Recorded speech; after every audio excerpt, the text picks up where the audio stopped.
Disarming the Narcissist, Surviving, and Thriving with the Self-Absorbed by Wendy T. Behary is a great book for anyone dealing with narcissistic people.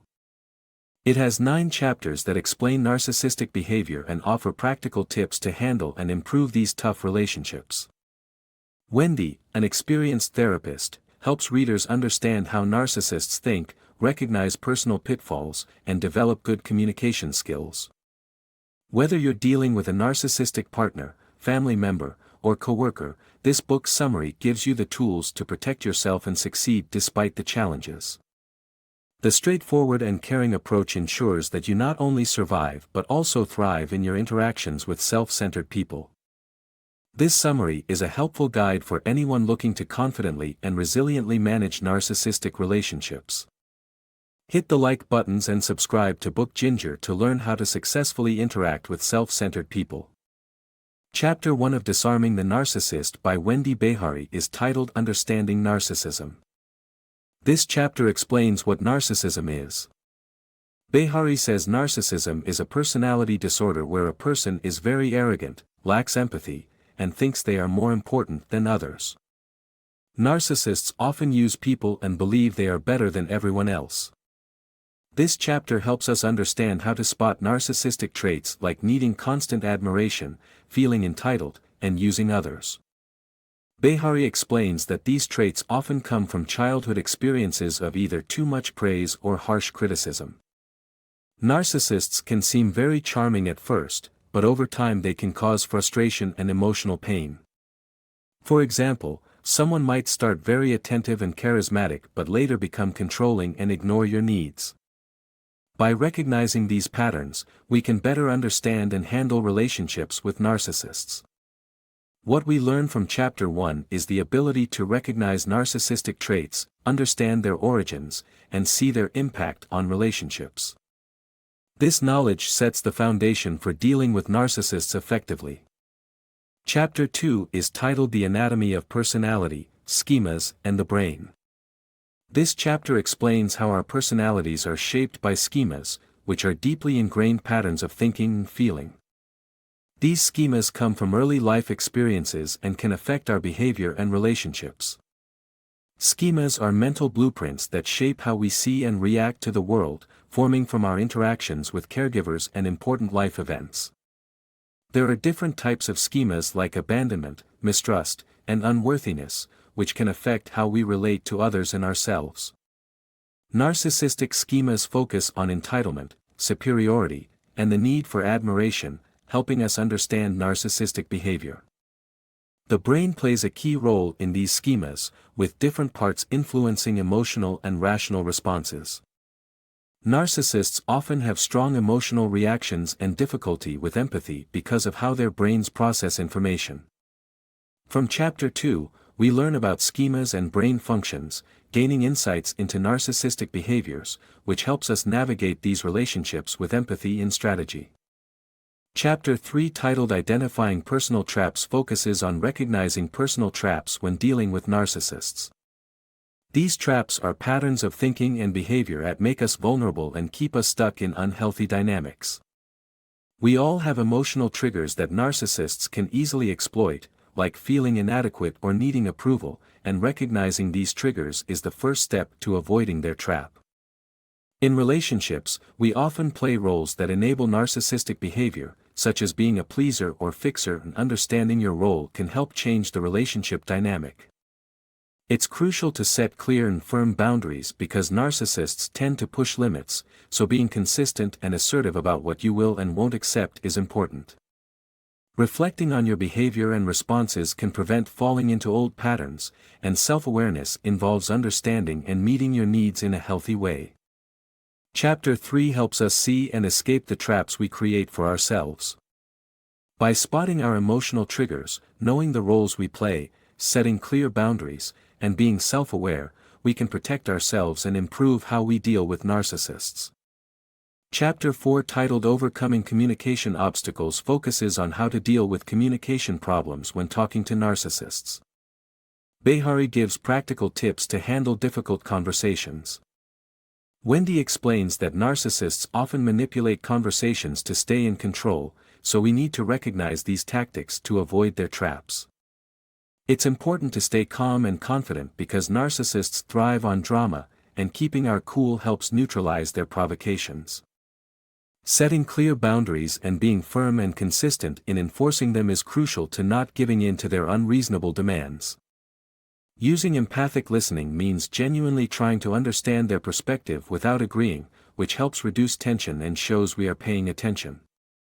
Lastly, we should avoid power struggles and focus on what we can control, letting go of the need to win arguments. From Chapter 4, we learn to recognize tactics, stay calm, set boundaries, and use empathic listening to manage interactions better and protect our peace of mind. Chapter 5, titled Facing Difficult Encounters, guides us through facing difficult encounters with narcissists. Behary gives us strategies to stay well when dealing with difficult encounters with narcissists. When dealing with a narcissist, it's important to stay calm because they thrive on drama and conflict. Setting clear boundaries and sticking to them is essential, even if the narcissist tries to push them. Avoid getting into power struggles, as this gives them the reaction they seek. Use empathic listening to acknowledge their feelings but stay firm on your stance, which can help reduce tension. Prepare for interactions by thinking about potential triggers and how you'll respond to stay grounded during confrontations. From Chapter 5, we learn to stay calm, set boundaries, avoid power struggles, and prepare for encounters, helping us protect ourselves and manage interactions effectively. Chapter 6 of Disarming the Narcissist, titled Addressing Perilous and Hypersexual Narcissism, looks at the risky sides of narcissism, like hypersexual behavior. It explains that these behaviors come from deep feelings of shame and problems with trust, which can lead to betrayal and trauma. Narcissists often hide their deep shame behind arrogance and entitlement, which drives their harmful behaviors.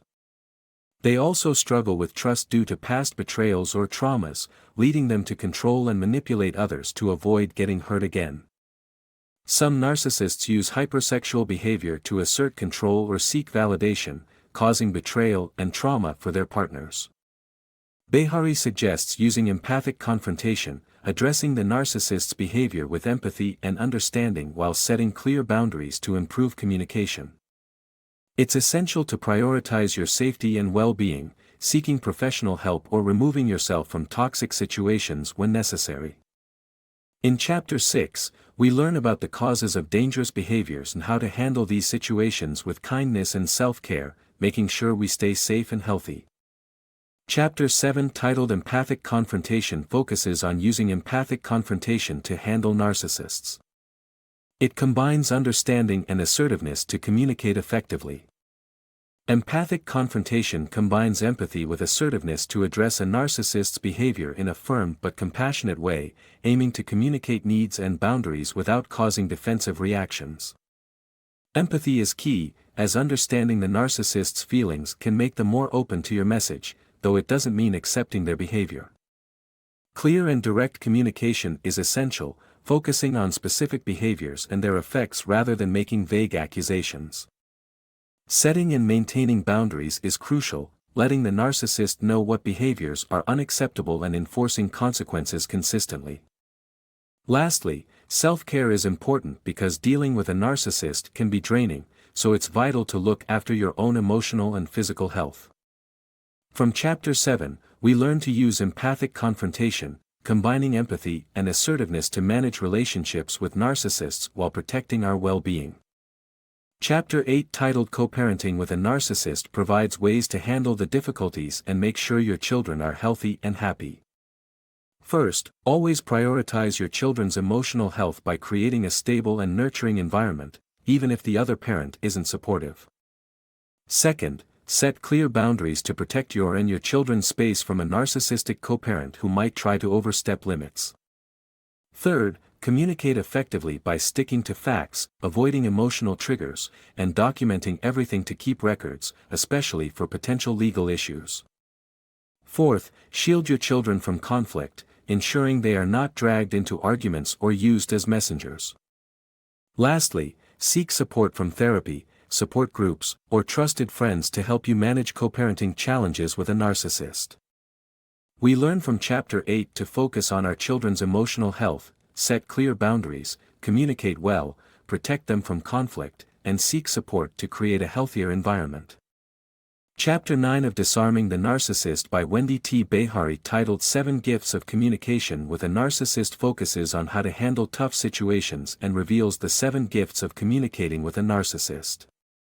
Understanding the narcissist's feelings without endorsing their behavior can help de-escalate tense situations. Being clear and direct in communication prevents misunderstandings. It's important to set and maintain strong boundaries to protect your well-being. Exercise patience and give yourself time to respond thoughtfully rather than impulsively. Prioritize your own mental and emotional health by engaging in activities that rejuvenate you. Keep in mind that the narcissist's behavior is more about them than about you, which helps maintain perspective. Finding moments of gratitude, even in difficult interactions, can help you stay grounded and positive. These strategies can help you maintain your sanity and thrive in the presence of a narcissist. In Chapter 9, we learn how to deal with narcissists by using empathy, clear communication, boundaries, patience, taking care of ourselves, keeping things in perspective, and being grateful. These skills help us turn difficult situations into opportunities to grow. In conclusion, this summary on disarming the narcissist, surviving, and thriving with the self-absorbed helps us handle narcissistic people better. It teaches us to understand their actions, set clear limits, and communicate with kindness. Using these methods, we can protect ourselves and even improve our interactions with narcissists. The main points are to stay patient, take care of our well-being, and use these practical tips to manage tough relationships. This summary is a helpful guide for anyone who wants to deal with narcissists and come out stronger and more resilient. We've reached the end of this book summary. Thank you for staying with us until the end. If you want more interesting and helpful updates from our channel, click the subscribe button to follow Book Ginger.